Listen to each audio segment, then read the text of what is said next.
Kayan Paragon. আসসালামু আলাইকুম, high প্রিয় ভিউয়ার্স। আমরা আছি বর্তমানে ব্যাংকক শহরে। আসলে ব্যাংককটা এমন একটা শহর, এটা হচ্ছে খুব চমৎকার। দেখতে পাচ্ছেন রাতের বেলা, এখন বাজে রাত 12টা, কিন্তু ব্যাংকক শহরে মানে ছবি কিন্তু কম নাই।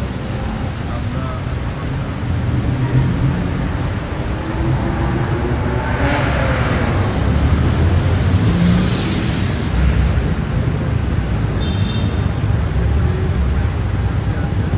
এবং ব্যাংকক নিয়ে আমরা প্রতিনিয়ত বিভিন্ন ব্লগ বানাই থাকি, কিন্তু আজকে একটা স্পেশাল আপনাদের জন্য যেটা বলবো, যারা ব্যাংকক শহরে ট্রিটমেন্ট করতে আসে তারা কিন্তু অনেক সময় হয়রানির শিকার হন। তো আমাদের ব্লগের নিত্য নতুন যে ভিডিওগুলো আপনারা দেখতে থাকবেন, অবশ্যই আপনাদেরকে আমরা সতর্কবার্তা কিছু জিনিস দেব। ওই জিনিসগুলো অনুযায়ী আপনারা যদি ব্যাংকক শহরে আসেন এবং ব্যাংকক শহরে বিভিন্ন হোটেল বুকিং নেন, তাহলে আপনারা নিরাপদে এবং কম প্রাইসে বিভিন্ন এখানে হালাল ফুডের জন্য আসলে অনেক বাংলাদেশিরা বিপদে পড়ে থাকে। তো হালাল ফুডের অ্যাড্রেস আমরা নিরাপদে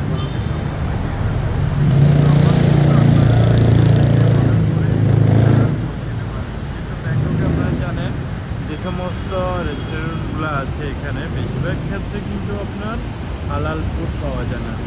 তো আমরা হালাল ফুডের জন্য আপনাদের জন্য আমরা লিঙ্ক দিয়ে দিচ্ছি, অবশ্যই আপনারা এই লিঙ্ক ফলো করবেন, তাহলে আপনারা হালাল ফুড খেতে পারবেন।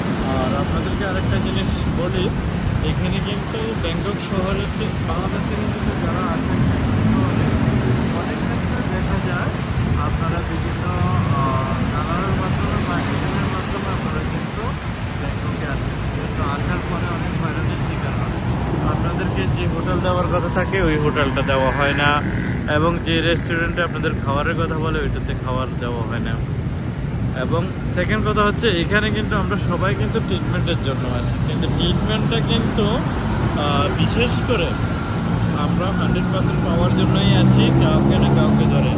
কিন্তু ওরা কী করে, এই যে আমরা ভাষা বুঝি না, ওই ভাষা না বোঝার কারণে কিন্তু আমাদের থেকে ওরা অনেকগুলো ফায়দা লোটে।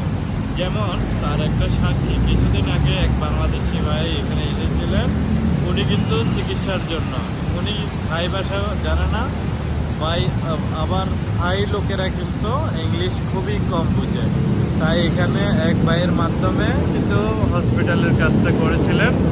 ওই ক্ষেত্রে গিয়ে উনি হিসাব করে দেখলেন, ওনার ভিসা এবং